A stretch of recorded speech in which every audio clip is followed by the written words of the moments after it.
વિદ્યાર્થી મિત્રો, આજે આપણે ધોરણ 10 ની અંદર મેથ્સમાં ચેપ્ટર નંબર 9મું ત્રિકોણમિતિના ઉપયોગો, જેની અંદર આપણે ટોટલ 103માં લેક્ચરની શરૂઆત કરીએ, જેમાં આપણે સ્વાધ્યાય 9.1 એમાં 2 દાખલા ગણેલા હતા.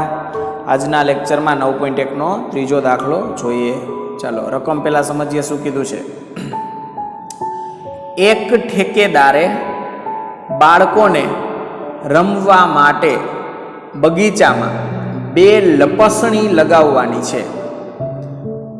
આ માટે તે 5 વર્ષથી ઓછી ઉંમરના બાળકો માટે જમીનથી ઉપરનો છેડો 1.5 મીટર રહે અને જમીન સાથે 30° ખૂણો બનાવે તેવી અને તેનાથી વધુ ઉંમરના માટે, એટલે કે 5 વર્ષથી વધારે ઉંમરના બાળકો હોય એના માટે તો કે 3 મીટરની ઊંચાઈથી સીધો ઢાળ હોય તથા જમીન સાથે 60° ખૂણો બનાવે તેવી હોય એવી લપસણીઓ પસંદ કરે છે.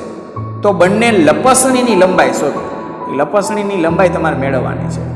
ચાલો, એટલે તમે ખબર પડી ગઈ. લપસણી એટલે ટૂંકમાં શું થયું તો કે આપણે જે રેસકોર્સ બાલભવનમાં લપસિયા જે કહી છે, બધાએ ખાધા જ હોય અત્યાર સુધીમાં લપસિયા, તો એ લપસિયાની વાત કરે છે.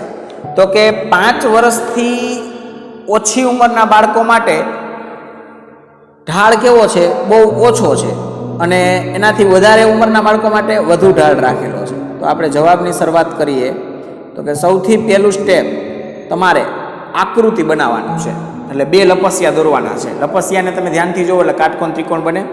ચાલો, તો કે આપણે આ પહેલી લપસણી બનાવીએ. આ લપસણીનું આપણે જે આને તમે શું માનો? આપણે તમે લપસણા માટે આને સીડી તરીકે માનો. તમે આ પકડીને તમે લપસ્યું ખાવા જાઓ છો, આ તમારું સીડ્યું, એટલે આવી રીતે જોઈ શિરોલંબ જ. ચાલો, આ જમીન અને આ લપસણી, એટલે તમે જે લપસીઓ ખાવ છો આ લપસણાને કહેવાય લપસ્યું, એટલે કે તમારું ઢાળ. ચાલો, આ પેલું. હવે આ 5 વર્ષથી નાના બાળકો માટે છે, બરાબર. 5 વર્ષથી મોટા બાળકો માટે તો કે એનાથી થોડીક મોટી છે. આપણે થોડીક મોટી બતાવશું. માપવાની કંઈ જરૂર નથી કેટલું માપ રાખવું, આપણે દેખાવી જોઈએ ખાલી, એટલે ઘણું મોટી. 2 લપસણીનો ડિફરન્સ અલગ પડવો જોઈએ. ચાલો, આ લપસણી છે એ 5 વર્ષથી વધુ બાળકોની ઉંમર માટે છે. ચાલો, કયો ત્રિકોણ બન્યો તો કે કાટકોણ. આપણે તો કાટકોણ ત્રિકોણની જરૂર છે. ચાલો, આને નામ આપી દઉં છું, અલગ અલગ નામ આપી. આને P, આને નામ આપી દઈ Q, અને આને નામ આપી દઈ R. ચાલો, આને નામ આપીએ તો કે A, આને નામ આપી દઈએ B, અને આને નામ આપી દઈએ C. એટલે આપણો કાટકોણ ત્રિકોણ રેડી થઈ ગયો. એટલે કે 2 લપસણી. લપસણી કઈ છે તો કે આ તમારે છે લપસણી. તમારે આની જ લંબાઈ ગોતવાની છે. આની લંબાઈ બેયની કેટલી છે, એટલે બેયની અલગ અલગ લંબાઈ હશે, ક્વેશ્ચન માર્ક ગોતવાની છે. આ પણ તમારી શું છે? લપસણી. ચાલો, આની લંબાઈ તમારે ગોતવાની છે. હવે તમે માપ આપેલા છે, માપ લખો. તો કે આ જે છે નાની, એટલે કે નાના બાળકો માટેની છે. તો કે જમીનથી, આ જમીનથી Q બિંદુ જમીનનું છે, ત્યાંથી 1.5 મીટર રહે. તો આ તમને માપ કેટલું આપ્યું છે PQ નું અંતર?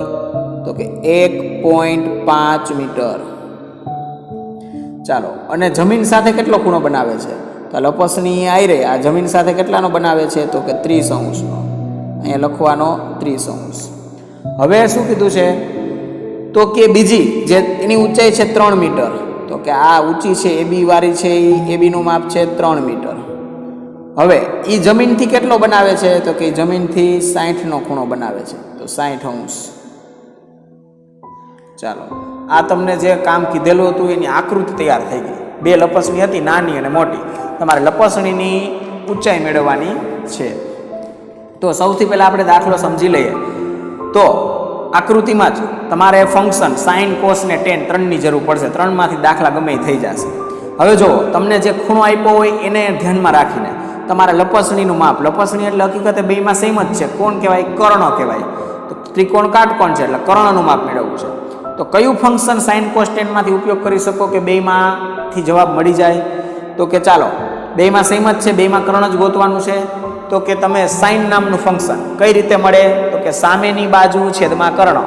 તો જે ખૂણો આપ્યો છે એની સામેની બાજુ અને કર્ણ, તો બેમાંથી એક બાજુ આપી હોવી જોઈએ, મેળવવાની છે. એ એક તો આપેલી હોવી જોઈએ તો બીજી મળે. તો કે લપસણી મેળવવાની છે એટલે એ કર્ણ ગોતવાનું છે. તો એની સામેની બાજુનું માપ બંનેમાં આપ્યું છે. તો તમે કયા ફંક્શનથી દાખલો ગણી શકશો? સાઇન નામના ફંક્શનથી આ દાખલો તમે ગણી શકશો. ચાલો, આ આકૃતિ દોરાઈ ગઈ. હવે આપણે આકૃતિનું વર્ણન કરશું. બરાબર? આકૃતિનું વર્ણન. તો કે નેક્સ્ટ પેજની અંદર આકૃતિ સાચી હોય અને એનું વર્ણન કમ્પ્લીટ કરો તમે વ્યવસ્થિત, તો તમને એનો 1 માર્ક્સ મળે છે. બાકી જે દાખલો હોય છે એના 3 માર્ક્સ હોય છે. ચાલો, તો કે બીજું સ્ટેપ જેમાં આપણે આકૃતિનું વર્ણન કરીએ. તો કે આકૃતિ પરથી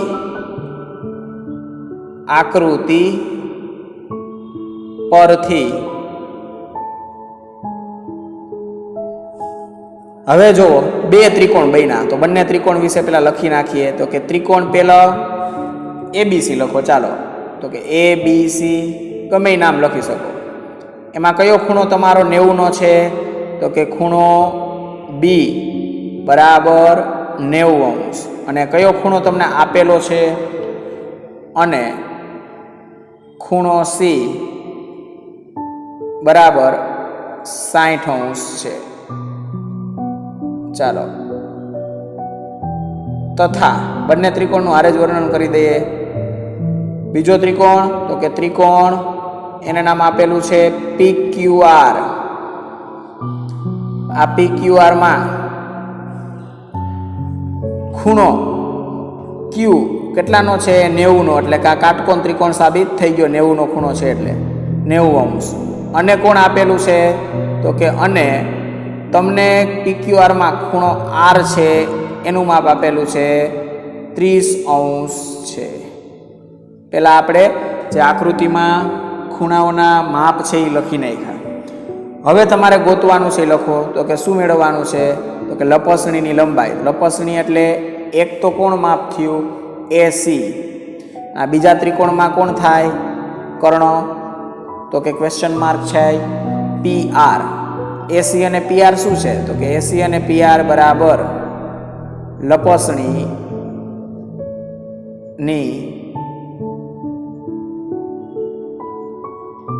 લંબાઈ. ચાલો, આ તમારે મેળવવાનું છે. મેળવવાનું હોય પહેલા લખી નાખવાનું, એટલે તમારે છેલ્લે જોવું પડે નહીં. Question mark. હવે આગળ જો, તમને આપ્યું છે એ માપ લખો. કોણ કોણ આપ્યું છે? AB આપ્યું છે. AB ને તમે શું કહી શકો? તો કે AB બરાબર લપસણીનો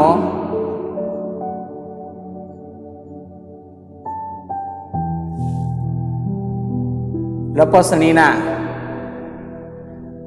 જમીનથી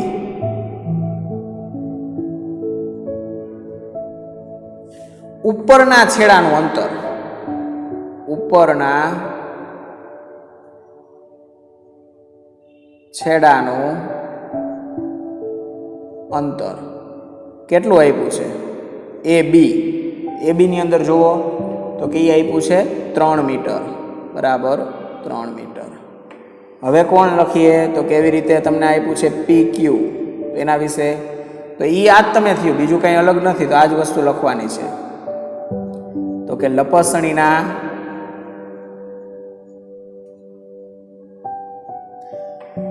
જમીનથી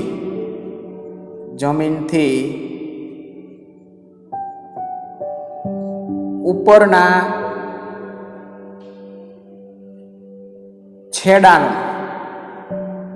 છેડાનું અંતર કેટલું છે?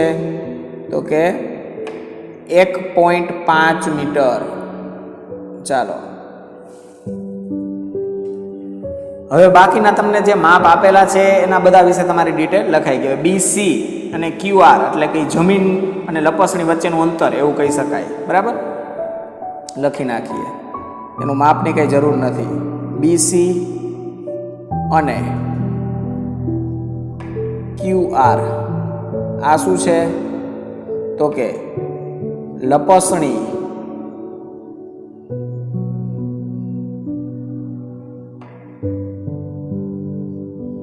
અને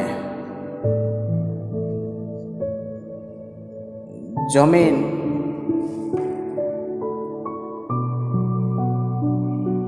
નું અંતર. ચાલો આને તમે ડિટેલ સ્વરૂપે ખાલી લખી નાખો, કાંઈ આપણે આકૃતિમાંથી બાકી રહીએ નહીં. તો આ તમારું થયું આકૃતિ જે છે એ આકૃતિ ઉપરથી બંને આકૃતિનું વર્ણન થઈ ગયું. આ ટૂંકમાં થઈ ગયું, બરાબર. મેં તમને કીધું તો આવી રીતે લખવાનું. હવે તમે આકૃતિનું વર્ણન કર્યું અને આકૃતિ દોરી એટલે આટલાનો તમને 1 માર્ક્સ મળી જાય. હવે તમારે 2 ત્રિકોણ છે એટલે 2 દાખલા ગણવાના છે. તો કે 2 દાખલામાં શું કરવાનું, આવો વચ્ચે ભાગ પાડી દેવાનો દર વખતે, એટલે વ્યવસ્થિત આખો દાખલો ગણેલો લાગે. ચાલો આ વચ્ચે ભાગ પાડવાનો.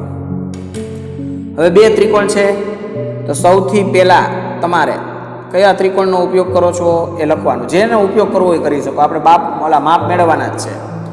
તો કે ત્રિકોણ આમાં નામકરણમાં ABC રાખ્યું છે, તો પહેલાં લખીએ અહીંયા ત્રિકોણ ABC માટે બંનેમાં ફંક્શન નક્કી કરી લીધું છે આપણે, સાઇન નામના ફંક્શનથી મળી જશે, બરાબર. આમાં તો કે ત્રિકોણ PQR માટે ચાલો હવે સૌથી પહેલા કયું ફંક્શન લાગુ પડશે જવાબ મેળવવા માટે, તો કે સાઇન નામનું. ખૂણો કયો છે, C. સાઇન કેમ મળે, તો કે સામેની બાજુ એટલે કે સાબા છેદમાં કર્ણ. ચાલો હવે આપણે બધી કિંમત મૂકીએ. તેથી સાઇન C ની કિંમત એટલે એંગલ કેટલો છે, તો કે AB ની વાત કરું તો AB માં 60 છે, C 60°. ચાલો સાબા સામેની બાજુ કોણ છે, AB. તો કે AB છેદમાં પાસેની બાજુ કર્ણ કોણ છે, તો કે AC, બરાબર. ચાલો હવે આની કિંમત મૂકો. કોષ્ટકની ખાસ જરૂર પડશે સાચી કિંમત મૂકવા. sin 60 ની value √3/2 is equal to AB ના AB તો આપ્યા છે, કાંઈ વાંધો નહીં, અત્યારે ચેકો નથી મારતો, પછીના સ્ટેપમાં લખી દઈશું, બરાબર. એક સ્ટેપ કરી નાખશું એટલે ચેકાચેકી ન થાય. ચાલો આમાં પણ કયું ફંક્શન, સાઇન, પણ એંગલ કયો, તો કે R. જે ખૂણો આપ્યો છે એ R નામનો ખૂણો આપ્યો છે 30°નો. મળે કેમ, તો કે સાઇન નામનું ફંક્શન, તો કે સામેની બાજુ છેદમાં કર્ણ. ચાલો તો કે તેથી હવે કિંમત મૂકો ખૂણાઓની અને બાજુઓની. સાઇન 30° ઇઝ ઇક્વલ ટુ સામેની બાજુ કઈ થાય, તો કે PQ અને કર્ણ કોણ છે, તો કે PR. ચાલો સાઇન 30 ની કિંમત મૂકવાની છે, તો કે 1/2 is equal to PQ. PQ નું માપ તમને આપેલું છે, કેટલું છે, 1.5. તમારે PR એટલે કે કર્ણનું ગોતવાનું છે. આમાં કિંમત આપણે હવે મૂકી દઈશું નેક્સ્ટ પેજમાં. ચાલો નેક્સ્ટ પેજમાં સાદુરૂપ આપીએ. આ બાજુ તમારે કિંમત મૂકવાની છે, તો પાછા પહેલા આપણે ભાગ જે છે એ ભાગ આપણે દોરી નાખીએ.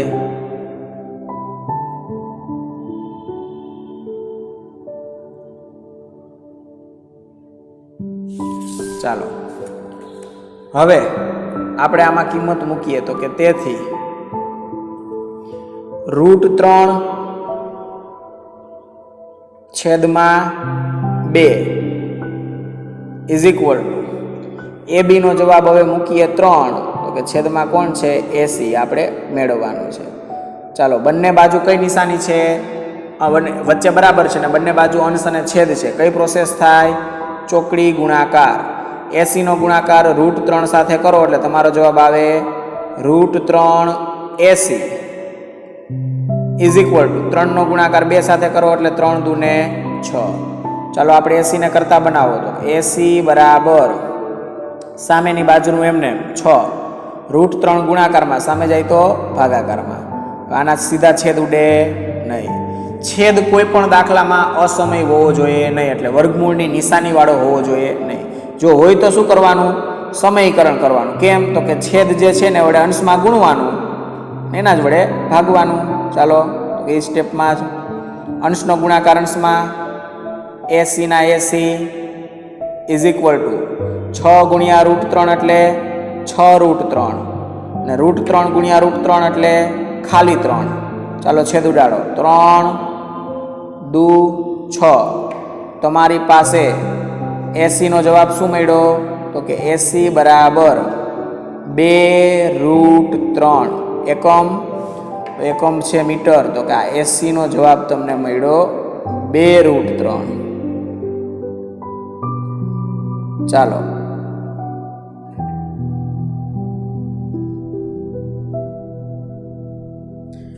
આ 80 નો જવાબ મળ્યો. હવે તમે બાજુમાં જે ભાગ પાડેલો છે એની અંદર કામ ચાલુ કરો તો કે એમાંથી તમને આ બાજુની લપસણીનું માપ મળી જશે. ચાલો તો કે તેથી આગળના પેજમાં ક્યાં પૂરું કર્યું હતું કામ? તો કે કિંમત મૂકી દીધી હતી ચોકડી ગુણાકાર. PR નો ગુણાકાર એક સાથે કરો એટલે ખાલી PR મળે ગુણ્યા 1.5 એનો ગુણાકાર સામે કોણ છે? 2, તો કે ગુણ્યા 2. ચાલો PR બરાબર પોઈન્ટ દૂર કરો એટલે શું કહેવાય? 15 છેદમાં કેટલા આવશે? 10 ગુણ્યા 2. ચાલો અહીંયા ઉડી જાય છે તો ઉડાડી જ દો. 2 પંચાને 10 અને 5 તેરી 15. તો તમારો જવાબ PR નો શું મળ્યો? તો કે PR બરાબર 3 મીટર. આ તમારો જવાબ. આ લપસણી હતી આ બીજી, એનો જવાબ તમને મળી ગયો. તમારે જે માપ મેળવવાના હતા એ માપ તમને મળી ગયા છે. ચાલો હવે તમને મેં કીધું હતું કે આ દાખલો છે એ કિંમત મળે એટલે છેલ્લે તમારે શું લખી નાખવાનું? જે તમે ધાર્યું છે એ તમારે જવાબમાં લખવાનું રહેશે. ચાલો ફાઇનલ સ્ટેપ. જવાબ કોણ હતું? તો કે 80 અને PR. 80 અને PR શું હતું? તો કે 80 બરાબર લપસણીની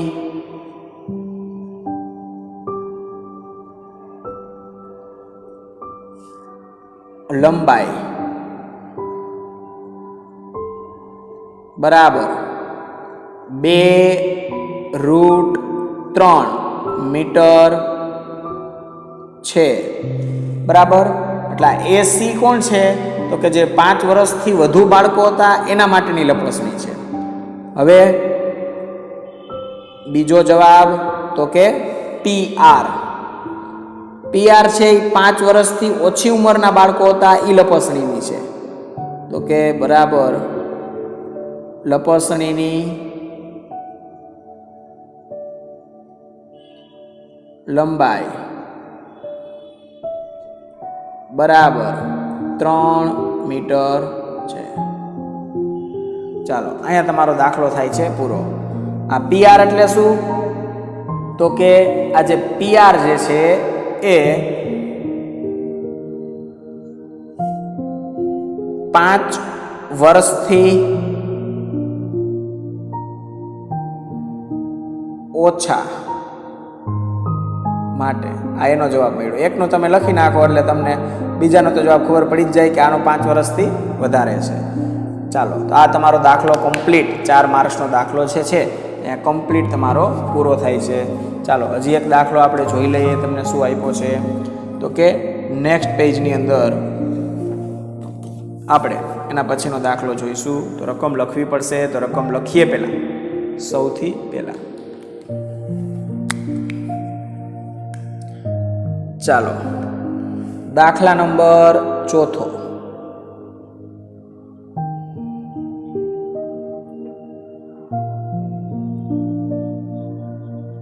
દાખલો ચોથો.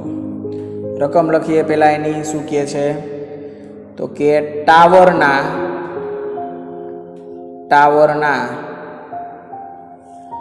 પાયાથી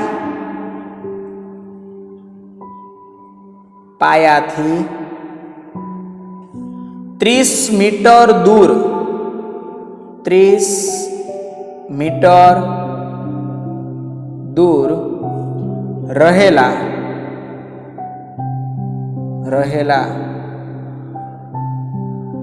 જમીન પરના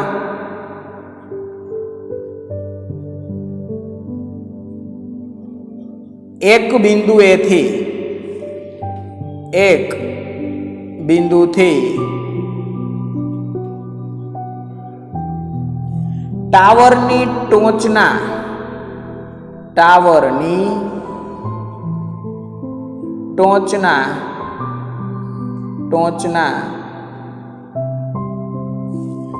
ઉત્સેદ કોણનું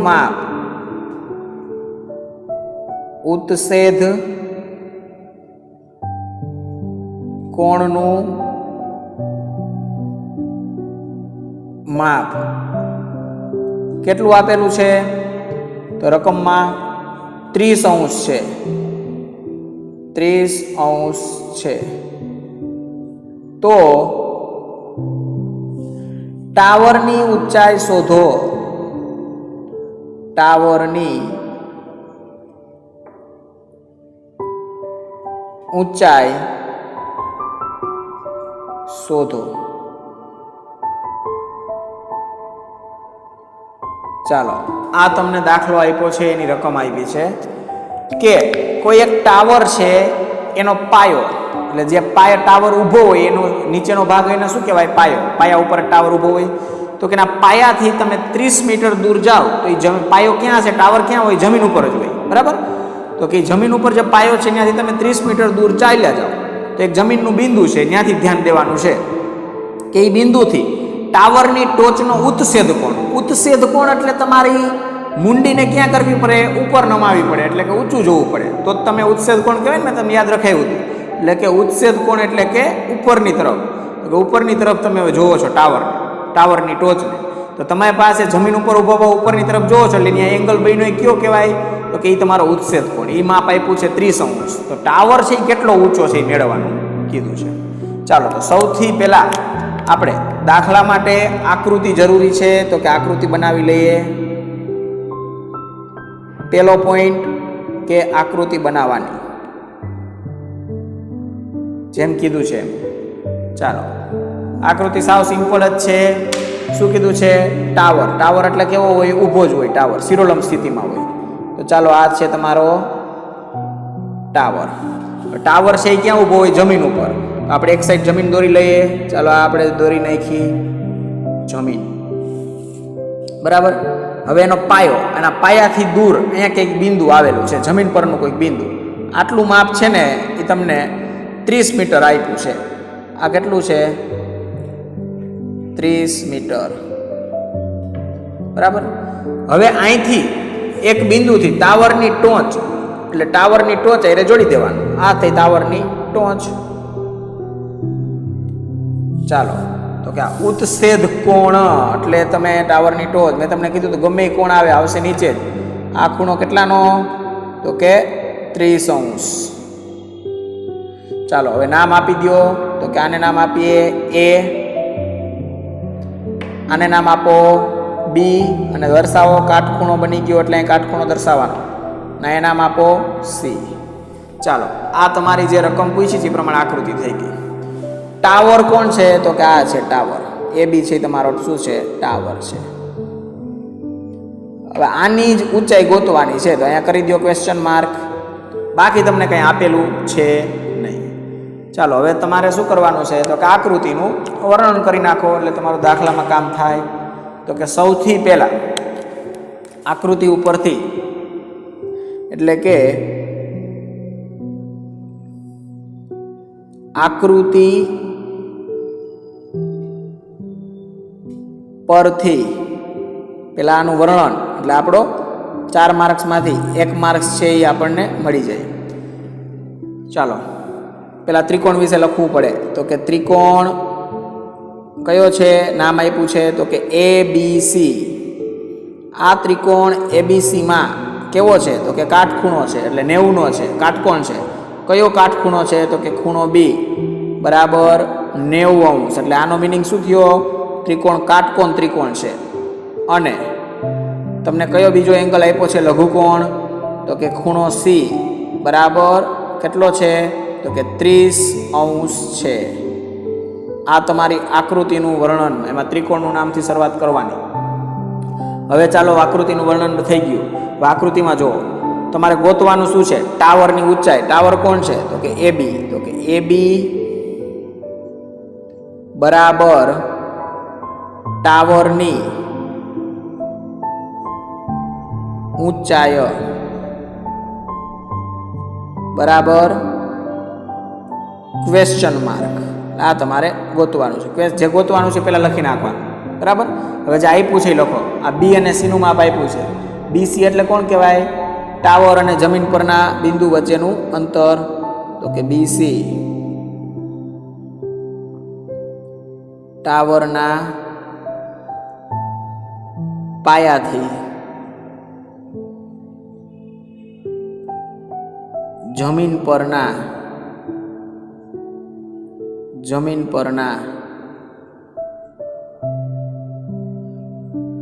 બિંદુ વચ્ચેનું અંતર. ચાલો કેટલું આપ્યું છે તો કે બરાબર 30 મીટર. તો કે 30 મીટર. ચાલો આ AC ની લખવાની જરૂર નથી, કેમ કે AC નો કંઈ ઉપયોગ જ નથી આવતો. બરાબર. અને AC કે આપણે જોઈન્ટ કરવાનું નહોતું, આપણે આ તો ત્રિકોણમાં માપ મેળવવા માટે એને જોઈન્ટ કર્યો. ચાલો હવે વિચારો, તમારે કોણ ગોતવાનું છે? ક્વેશ્ચન માર્ક ક્યાં છે? AB ઉપર. તમને ખૂણો કયો આપ્યો છે? C નામનો. તો કે આ C ની કઈ કહેવાય? સામેની બાજુ. સામેની બાજુ અને નીચે કોણ છે? BC. એટલે C માટે કઈ કહેવાય? BC એટલે પાસેની બાજુ. તો જેમાં સામેની બાજુ અને પાસેની બાજુ આવતું હોય એવું ફંક્શન કયું? તો કે tan નામનું. tan માં શું થાય? સામેની બાજુના છેદમાં પાસેની બાજુ. તો tan ની મદદથી આપણે આ ટાવરની ઊંચાઈ મેળવશું. એટલે આ રીતે તમારે આકૃતિ ઉપરથી પહેલા નક્કી કરી લેવાનું. ચાલો નેક્સ્ટ પેજની અંદર હવે આપણે ગણતરીનું કામ કરીએ. ફંક્શન કયું છે એ ખબર હવે પડી ગઈ. કઈ રીતે? તો કે પહેલા ત્રિકોણનું નામ લખવાનું. ત્રિકોણ એક જ ત્રિકોણ છે એટલે નામ લખો એટલે થોડુંક વ્યવસ્થિત લાગશે.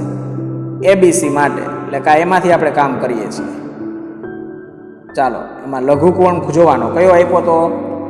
C નામનો ખૂણો. તો એને ધ્યાનમાં રાખીને કામ કરીએ છીએ. તો કે tan C is equal to, ચાલો tan નામનું ફંક્શન મળે કઈ રીતે? તો કે સામેની બાજુ એટલે કે ટૂંકમાં લખવાનું સાબા અને છેદમાં આવે પાસેની બાજુ એટલે ટૂંકમાં આવશે પાબા. પાબા એટલે પાસેની બાજુ. ચાલો હવે કિંમત મૂકીએ. તો કે તેથી tan ના tan C ની જગ્યાએ એંગલ મૂકો. કેટલો આપ્યો છે? તો C ખૂણો આપ્યો છે 30°. તો મૂકી દીધા 30° બરાબર. સામેની બાજુ, સામેની બાજુનું નામ શું છે? AB. તો લખો AB. અને પાસેની બાજુ છે BC એટલે લખો BC. ચાલો સાદુરૂપ માટે તૈયાર. પેલા tan 30 એટલે કોષ્ટકની અંદર tan 30 ની કિંમત ગોતવાની. તો શું જવાબ આવે? 1/√3. કિંમત બહુ સાચી લખવાની છે. જો ક્યાંય ભૂલ કરી દીધી બધું પાછળ ખોટું મળશે. AB તો કે એ તો મેળવવાનું છે, ટાવર છે આપણો એટલે AB તો મેળવવાનું છે. BC કેટલું છે? 30. ચાલો સાદુરૂપ આપો. બંને બાજુ અંશને છેદ છે, વચ્ચે નિશાની છે બરાબર. કઈ પ્રોસેસ થાય? ચોકડી ગુણાકાર. તો કે √3 નો ગુણાકાર AB સાથે. તો કે √3AB ઇઝ ઇક્વલ ટુ 30 નો ગુણાકાર 1 સાથે 30 એકાને 30. ચાલો AB ને કરતા બનાવો. સામેની બાજુનું એમને 30. હવે √3 ગુણાકારમાં છે, સામે વયા જાય તો ભાગાકારમાં, એટલે આના ડાયરેક્ટ તો છેદ ઉડે નહીં, પરંતુ છેદ જોવો કેવો આવ્યો, અસમય સંખ્યા. તો એને કઈમાં ફેરવવાનું, સમય. એટલે શું કરવાનું, છેદ વડે ગુણવાનું, √3 વડે ગુણવાનું ને √3 વડે ભાગવાનું. ચાલો, તો કે તેથી AB બરાબર અંશનો ગુણાકાર અંશમાં 30નો ગુણાકાર √3 સાથે કરો એટલે શું થાય, 30 √3. એમને મજરીએ છેદનો ગુણાકાર છેદમાં √3 ગુણ્યા √3 એટલે 3 થઈ જાય. ચાલો હવે છેદ ઉડે તો 3 ને ઉપર 30, 3 દાન 30. ચાલો, તો તમારો AB નો જવાબ શું આવ્યો, તમારે જે મેળવવાનું હતું AB એ તમને મળી ગયું.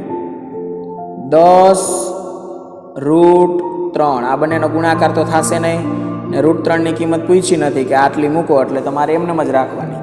એકમ શું આવશે, મીટર. તો આ જે તમારો છે AB શું કીધું તું, તો કે AB ને ઉલ્લેખ કરેલો છે ટાવરની ઊંચાઈ. તો તમારા ટાવરની જે છે ઊંચાઈ તમને મળી ગઈ. કેટલા મીટર ઊંચો છે ટાવર, 10 √3 મીટર જેટલો ઊંચો છે. છેલ્લે આપણે તેથી કરીને જવાબને લખી નાખવાનું કે AB એટલે શું, તો કે AB એટલે ટાવરની ઊંચાઈ કેટલી છે, તો કે બરાબર 10 √3 મીટર છે. ચાલો, તો અહીંયા તમારો દાખલો જે છે એ ચોથા નંબરનો દાખલો કમ્પ્લીટ પૂરો થાય છે. તો કે આપણે આજના લેક્ચરમાં આ 2 દાખલા સુધી રાખીશું. નેક્સ્ટ લેક્ચરમાં આગળના દાખલા જોઈશું. ધન્યવાદ, આભાર.